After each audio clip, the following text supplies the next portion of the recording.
The ranch fell silent. The moment she unfolded the paper from Fort Worth, Silas stood in the barn doorway with cold rain dripping from the brim of his hat while Naomi held the creased payroll receipt beside the lantern flame.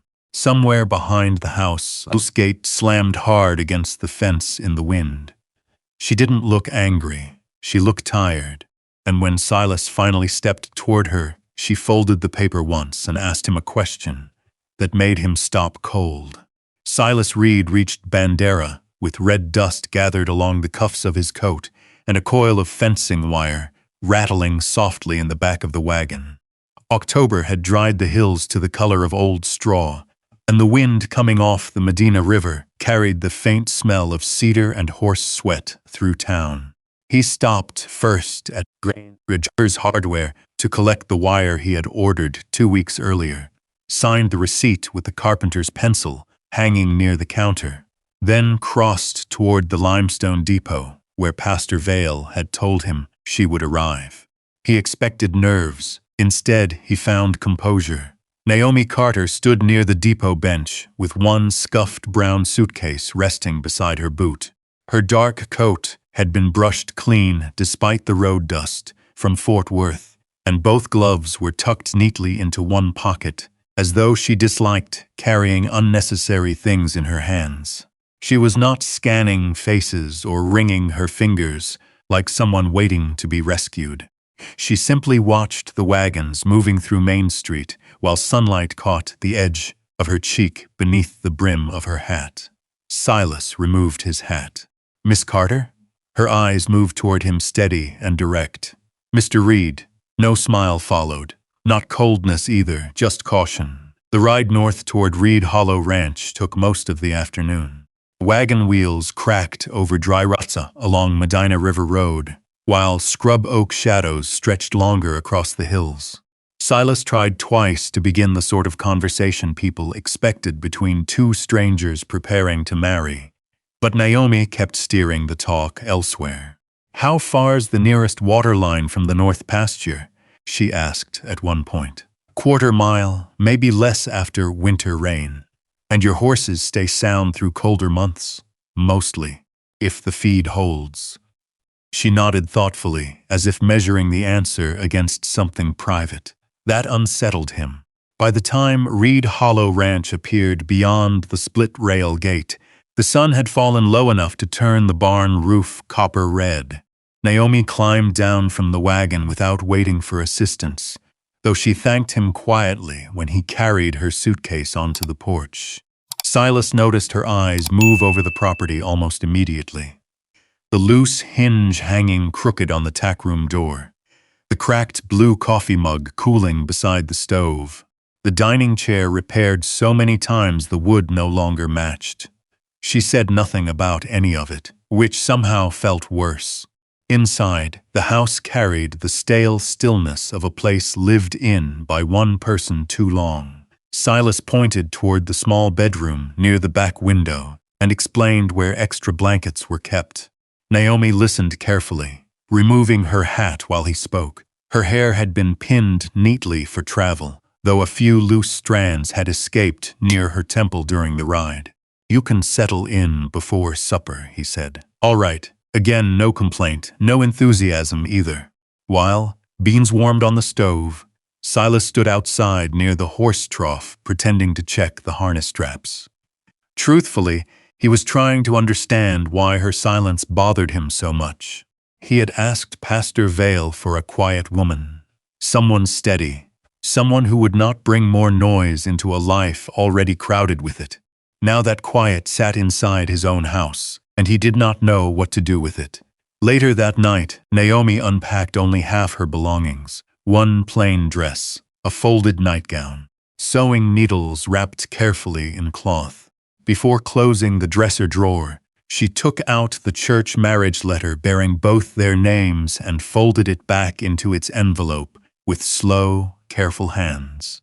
Silas passed her doorway once on the way to his own room, and noticed the lamp inside had already gone dark.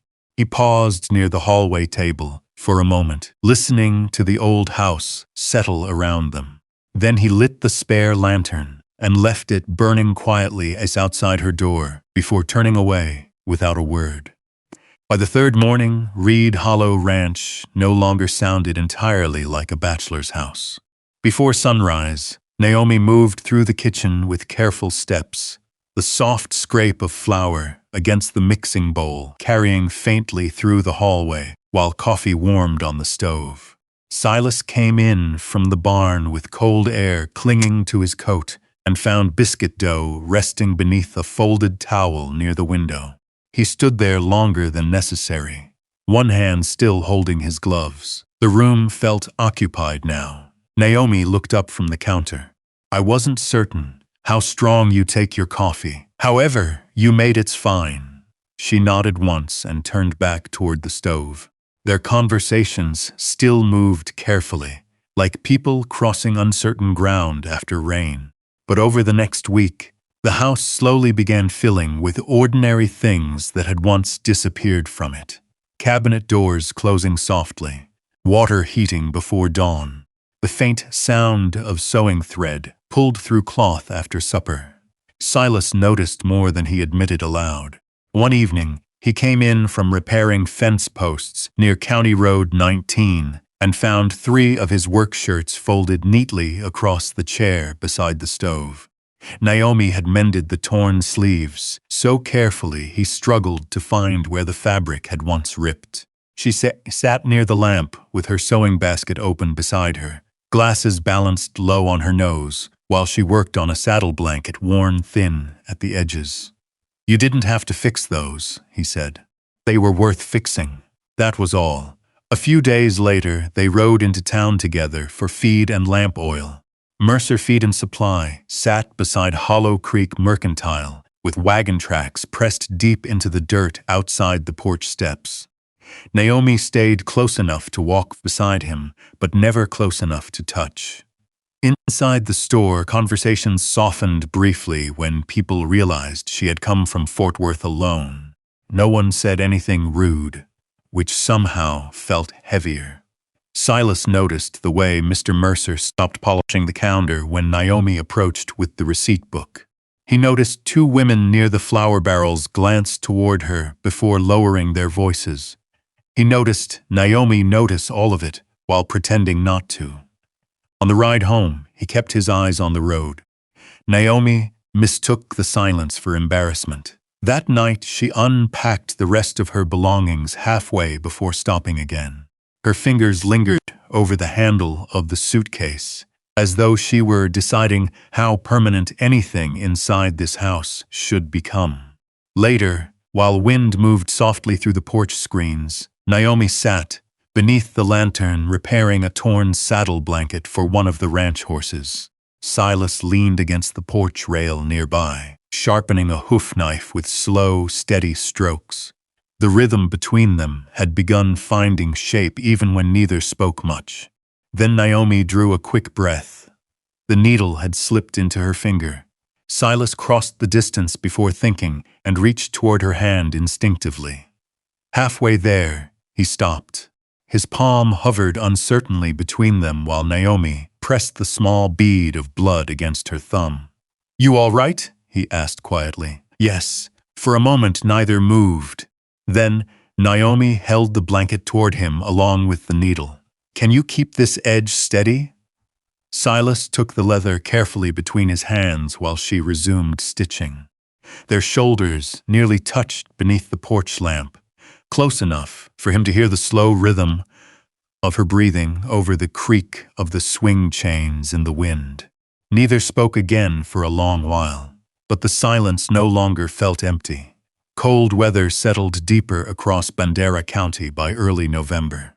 The grass beyond Reed Hollow Ranch had gone pale and brittle, and each morning Silas broke thin ice from the horse trough beside the barn before sunrise fully reached the hills. Naomi had begun wearing one of her darker wool dresses while working around the house, sleeves rolled neatly at the wrist whenever she cooked or mended tack by the stove. Little by little, the ranch had fallen into a shared rhythm neither of them discussed aloud. Then Warren Pike arrived in town. Silas first saw him outside Hollow Creek Mercantile beside a freight wagon loaded with cattle contracts and supply ledgers tied in leather straps. Pike carried himself like a man accustomed to being listened to, clean boots despite the road dust, and a silver watch chain crossing his vest. Naomi had been standing near the flour sacks comparing lamp oil prices with Mrs. Holloway when she looked toward the doorway and suddenly went still. Not frightened. Worse than frightened. Recognizing. Pike noticed her a second later. His expression shifted almost too quickly to catch before settling back into politeness. "Miss Carter," he said evenly. Naomi lowered the receipt book in her hands. "Mr. Pike." Nothing else followed. Silas felt the air around them tighten like fence wire pulled too far. On the ride home, wagon wheels rolled hard against the dry road, while cedar shadows stretched across Medina River Road. Naomi kept her gaze ahead, one gloved hand resting lightly against the seat rail. Silas almost asked who Pike was twice before deciding against it both times. He told himself it wasn't his business yet. That night, the house sounded different again. Supper passed mostly in silence except for the scrape of forks against plates and the soft ticking of the clock near the stove. Naomi washed dishes afterward with steady hands, but Silas noticed she dried each plate longer than necessary before setting it away. Within days, small things around town began changing. At Mercer Feed and Supply, conversations shortened when Naomi approached the counter. At Trinity Chapel, two women who had once nodded politely now offered only quick glances before turning elsewhere. Nobody accused her of anything directly. Nobody needed to. Rumors traveled easier than wagons in places like Bandera. Late Thursday afternoon, Silas came inside from repairing a gate latch near the south pasture and searched Naomi's sewing basket for spare thread to patch a split rein strap.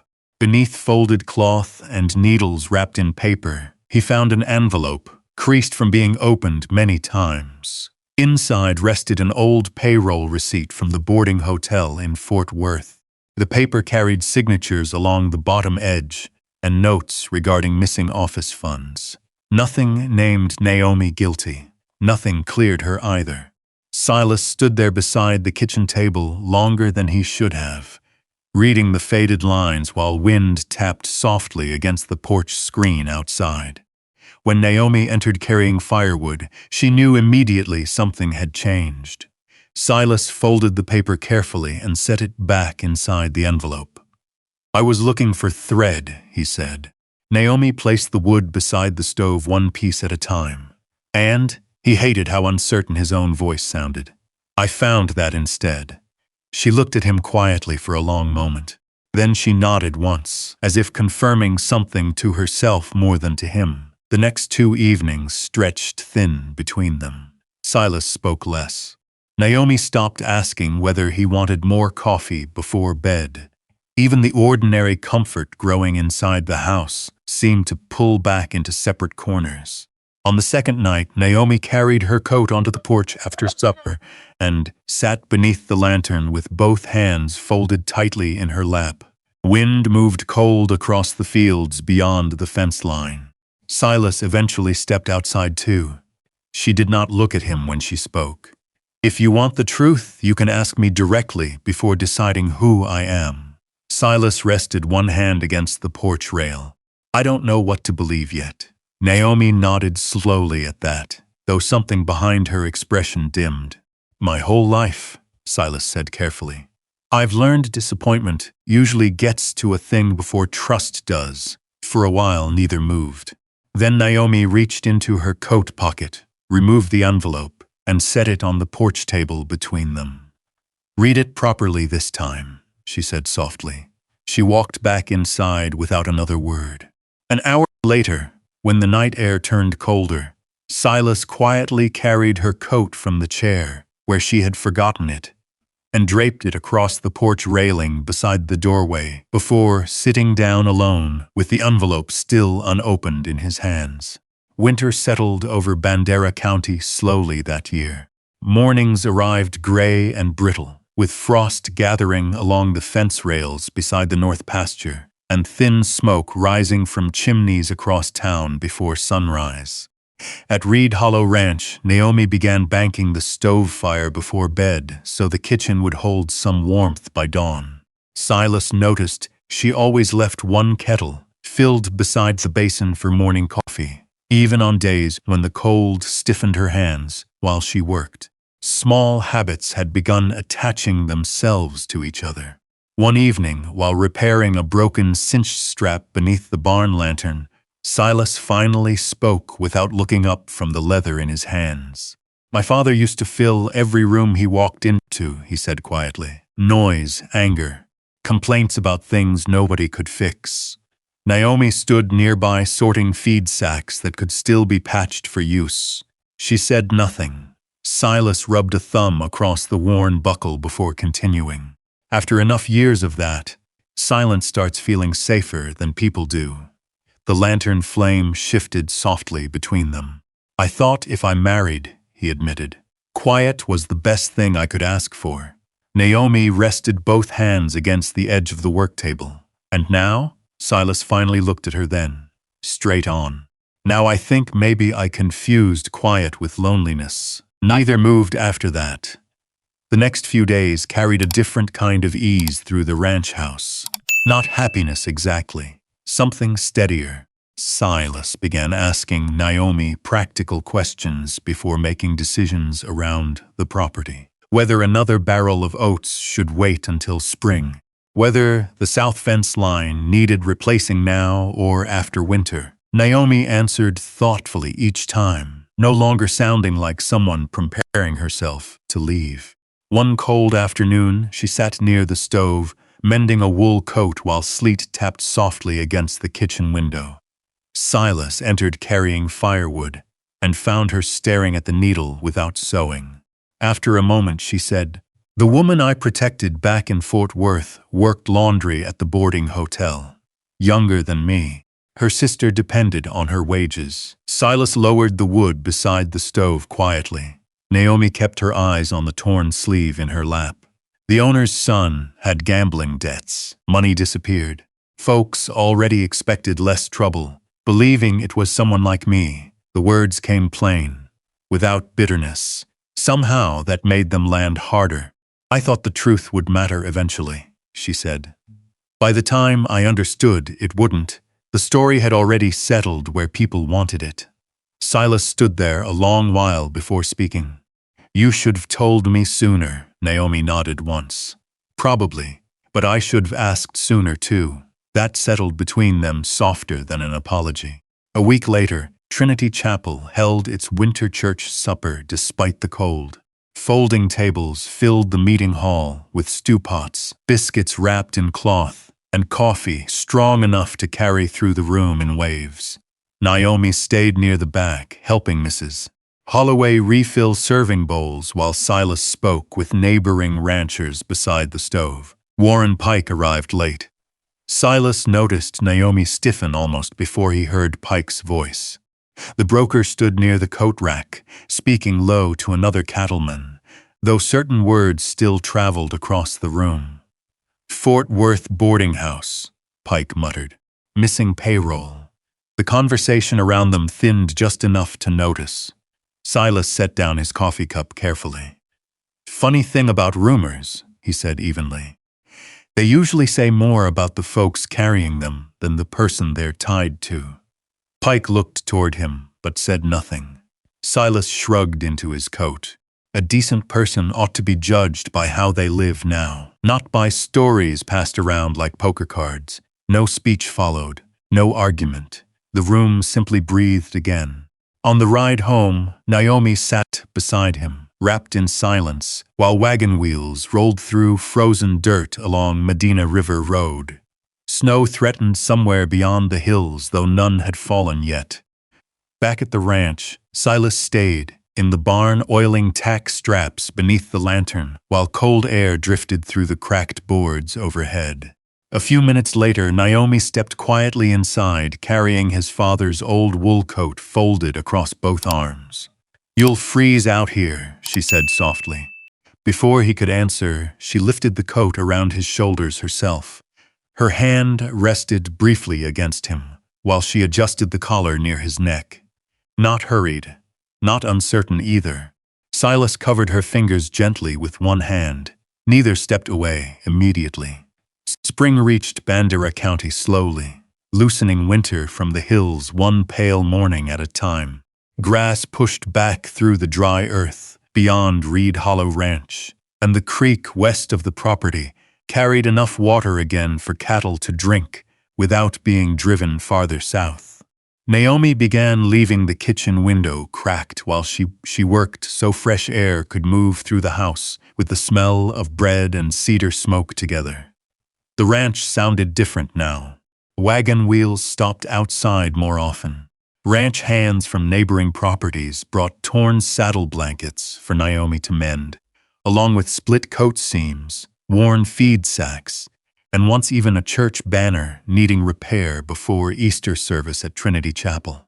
Naomi worked near the front room window, with her sewing basket open beside her chair, and receipts tucked carefully beneath a smooth river stone to keep them from blowing away whenever the wind picked up. Silas watched all of it quietly. One afternoon he returned from Kerrville, carrying lumber balanced in the wagon bed. Naomi stepped onto the porch as he unloaded the boards, and noticed immediately they were cut cleaner than patch material usually needed for repairs. "You replacing something?" she asked. "Front porch," he said, properly this time. By evening, warped planks that had creaked for years lay stacked beside the barn, while fresh cedar boards stretched solid beneath the porch chairs. Silas worked steadily, with sleeves rolled past his elbows, stopping only when Naomi brought him coffee in the cracked blue mug he had nearly thrown away months earlier. He accepted it with a faint smile. Thought that cup was beyond saving, so did the porch. That made him laugh softly under his breath. The house itself had begun changing in smaller ways, too. Travelers heading west toward Utopia or north toward Kerrville occasionally stopped for water or directions. And somehow Reed Hollow Ranch became the kind of place people lingered near without invitation. A ranch hand named Curtis Bell once stayed long enough to eat stew beside the stove, while Naomi repaired the lining of his coat. Another evening, Mrs. Holloway left fresh peaches wrapped in cloth near the porch rail, with no note attached. Nobody announced these things happening. They simply did. Late one afternoon, Naomi sat at the kitchen table, balancing supply receipts against a small account book she had purchased from Mercer Feed and Supply during winter. Silas entered carrying dust across his boots and stopped short when he noticed several folded property documents spread beside her sewing patterns. Naomi looked up slowly. "You were planning to sell the South grazing field." Silas removed his hat, but did not answer right away. "The deed transfer draft was tucked inside the grain invoices," she continued. "You forgot to move it." He leaned one hand against the chair back. "Feed costs didn't leave much choice. You were going to handle it without telling me." Silas stared toward the window where sunset light stretched across the pasture fencing outside. "Didn't seem fair putting more worry on you." Naomi closed the account book carefully and turned it toward him across the table. Inside each page held neat columns written in dark ink: sewing orders, supply savings, repair exchanges with nearby ranches, lamp oil reduced by half since winter. "You keep acting like this ranch belongs only to your burdens," she said quietly. Silas lowered himself into the chair opposite hers. For several moments he simply studied the pages while evening sounds drifted softly through the open window. Distant horses shifting in the corral, wind brushing cedar branches beyond the porch. Finally, he looked at her. "You came all the way from Fort Worth," he said slowly, "and I still thought I needed to protect this place from you instead of with you." Naomi's expression softened, though only slightly. "I didn't come here looking to be carried, Silas. I know that now." The light faded gradually after supper. Naomi returned to her sewing beside the open window, while Silas repaired an old bridle strap near the stove, leather creaking quietly beneath his hands. Outside, frogs had begun sounding again near the creek after months of winter silence, and somewhere beyond the porch a horse shifted against the fence rail. For a long while neither spoke. Then Silas set down the bridle. House sounds different these days. Naomi lifted her eyes from the stitching in her lap. The last of the sunset rested softly across the floorboards between them. Maybe it always could have, she said, if someone stayed long enough to listen.